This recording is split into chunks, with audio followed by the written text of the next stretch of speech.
કાચા કેળાનું શાક, જીરું, શિંગદાણા, લીલા મરચાં, તલ, લીમડો, હળદર, મીઠું, મરચું, ધાણા જીરું, ગરમ મસાલો અને સ્વાદ મુજબ છેલ્લે ખાંડ.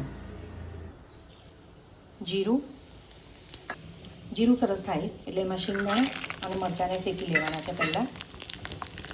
તલ, લીમડો, હળદર બધું સરસ મિક્સ કરી દેવાનું. હવે એમાં કેળા એડ કરીશું. ખુલ્લું જ ચડાવવાનું છે અને ઢાંકવાનું નથી. 10 થી 12 મિનિટમાં શાક તૈયાર થઈ જાય. સ્વાદ મુજબ મીઠું, ધાણા જીરું, ગરમ મસાલો અને લાલ મરચું આ બધું સરસ મિક્સ કરી દઈશું અને બરાબર હલાવી દેવાનું છે શાક. અને હવે એને 5 મિનિટ માટે ઢાંકી દેવાનું છે. સરસ ચડી ગયું છે. હવે એમાં આપણે અડધી ચમચી જેટલી ખાંડ નાખીશું.